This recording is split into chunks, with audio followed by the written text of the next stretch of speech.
Prenons quelques applications de la première loi de la thermodynamique. La première application est celle d'un système isolé. Un système isolé est un système sans interaction avec son environnement. Alors, pas de transfert de chaleur, Q égale à 0, et pas de travail, W est égal à 0. Alors, l'énergie interne du système demeure constante, comme delta U est égal à W plus Q, et reste nul. Alors, l'énergie interne d'un système isolé demeure constante. Le deuxième cas est le cas d'une transformation cyclique. Une transformation cyclique est un processus qui ramène le système à son état initial. Dans le diagramme PV, il est représenté par un cycle.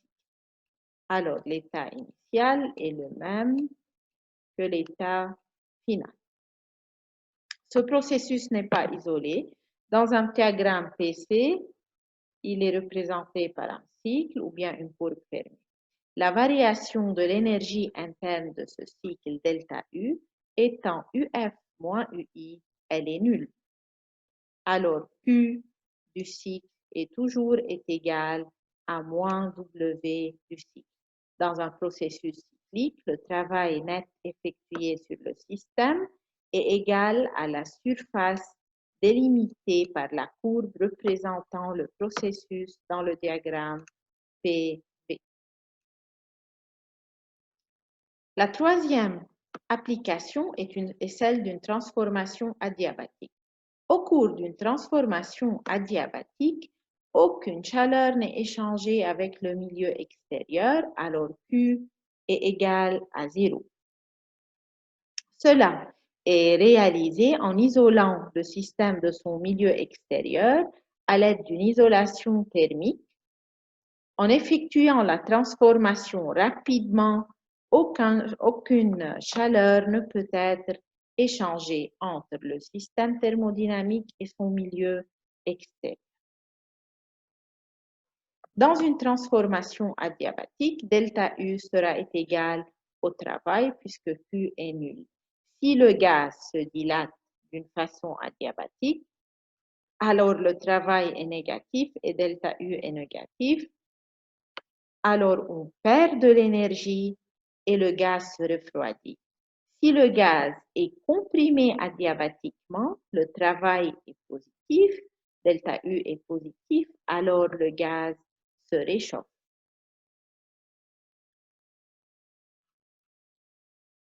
Quelques exemples de transformation adiabatique, comme la dilatation des gaz chauds dans un moteur à combustion interne, la liquéfaction des gaz dans un système de refroidissement et l'allumage par compression d'un moteur diesel. Ici, on prend l'exemple d'une dilatation adiabatique libre. Alors, on a déjà vu ce dispositif avant dans le cours. On a une enceinte isolée thermiquement. Alors, aucun échange de chaleur ne peut s'effectuer entre notre système thermodynamique et son milieu extérieur. Ici, on a une membrane qui sépare le gaz du vide. À un certain moment, la membrane, on aura une rupture de la membrane et le gaz passe d'une température TI et d'un volume VI à une température TF et un volume TF. Puisque Q est égal à 0 et W est égal à 0, alors dans ce cas, delta U sera nul. Comme delta U égale à UF moins UI, alors UF sera égal à UI. Et on a déjà dit que U est directement relié à la température du système. Comme UI égale UF, alors la température initiale sera égale à la température finale et l'énergie interne d'un gaz parfait ne dépend que de sa température. Une transformation isobare, on a vu une transformation isobare se produit à un volume constant. Alors, dans le diagramme de Clapeyron, elle est représentée à pression constante.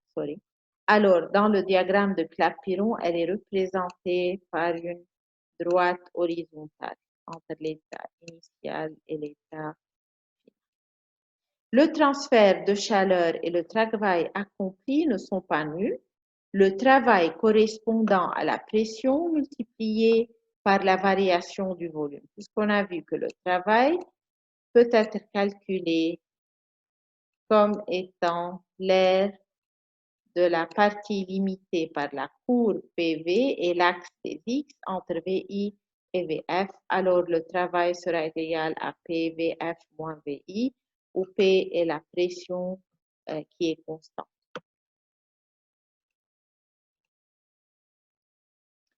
Une transformation isochore, on a vu aussi qu'une transformation isochore est représentée par une droite verticale dans le diagramme de Clapeyron. Elle peut être dans n'importe quel sens entre deux états, initial et final.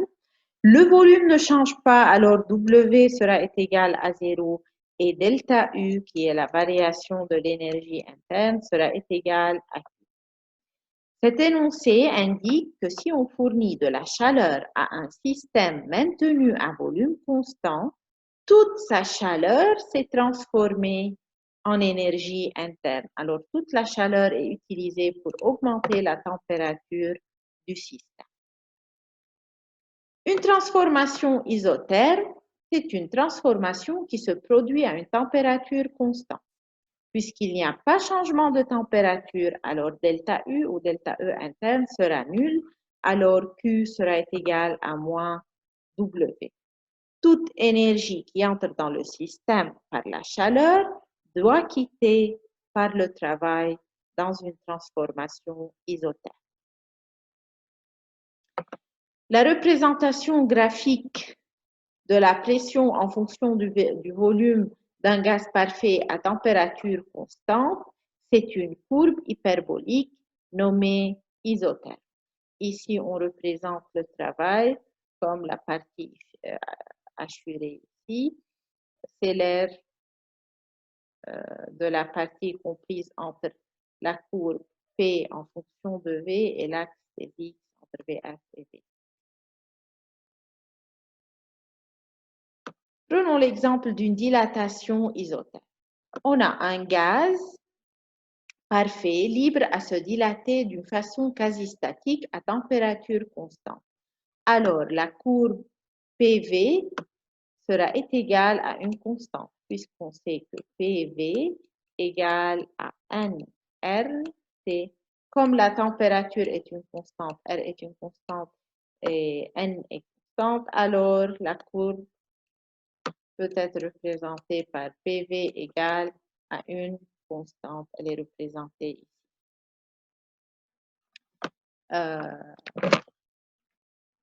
Alors, pour calculer le travail, c'est difficile de le trouver facilement d'après le graphe. Alors, il faut faire le calcul en utilisant la formule du travail. W est égal à moins P dV. P est égal à nRT sur V. Alors, on remplace P par nRT sur V.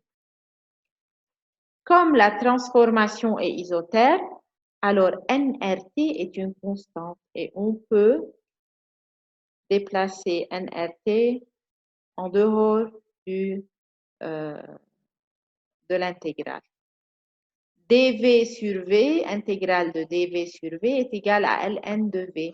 Et le travail dans une transformation isotherme serait égal à nRT ln de VI sur VF. Ou bien moins nRT ln de VF sur VI, c'est là. OK, moins nRT. Si on fait le calcul, ln de VF sur VI.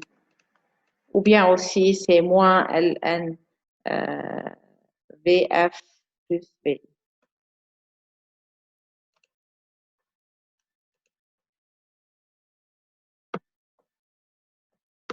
Alors, le travail qui est égal à la partie ombrée pour situer sur la courbe PV. Si le gaz se dilate, alors VF est plus grand que VI et le travail effectué est négatif. Si le gaz est comprimé, VF est plus petit que VI et le travail effectué sur le gaz est positif. Pour une transformation isotherme, on sait que U dépend directement de la température. Puisque c'est une transformation isotherme, la température est constante, alors delta U est égal à 0. Le premier principe nous amène à conclure que la chaleur dégagée par le réservoir est égale au travail fait par le gaz. Ici, un petit résumé. Pour une transformation adiabatique, Q est égal à 0 et delta U est égal au travail. Pour une transformation isobare, la pression est constante et W égale à PVF moins VI et delta U est égal à Q plus W. Pour une transformation isotherme, la température est constante, delta E interne égale à 0 et Q est égal à moins W. Prenons l'exemple 17.9 dans votre livre. C'est l'ébullition de l'eau. 1 gramme d'eau occupe un volume de 1 cm3 sous pression atmosphérique. Lorsqu'on porte cette quantité d'eau à ébullition, elle se transforme en 1671 cm3 de vapeur. Calculez la variation de l'énergie interne au cours de cette transformation. Alors, vous avez une certaine masse d'eau qui a un volume initial de 1 cm3. Elle est portée à ébullition, elle se transforme en vapeur qui occupe un volume de 1671 cm3. C'est le volume initial et c'est le volume final. Pour calculer delta U, il faut calculer Q plus W. Ici, je vous rappelle que dans votre livre, il considère W des forces effectuées par les gaz et pas des forces extérieures. C'est pour cela qu'on doit changer le signe ici. Alors, on sait que le travail effectué durant cette transformation est intégral de P dV entre VI et VF. Puisque cette transformation est une transformation isobare qui se produit à pression constante, qui est la pression atmosphérique, alors elle est égale à moins P intégrale de dV entre VI et VF, qui est égal à moins P VF moins V.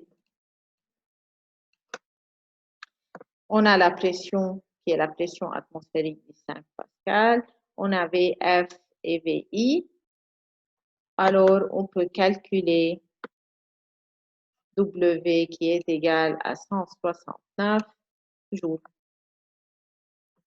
Delta U est égal à Q plus W. Alors aussi, il faut calculer la quantité de chaleur qu'on a fournie au système pour faire transformer 1 gramme d'eau en vapeur. Alors Q sera égal à la masse de l'eau fois C de l'eau fois delta T plus masse de l'eau fois L de vaporisation. Et on calcule Q qui est égal à 2259 joules. Et on est là, on fait moins, on va dire qu'on fait moins. Q plus W sera égal à 2090. Alors, l'énergie interne du système augmente. On voit que la majeure partie de la chaleur est transformée au liquide qui a accroître l'énergie interne. Seule une petite fraction est transformée de chaleur sert au travail externe. طلعوا لأنه هون عندكم 169 وهون الكيو.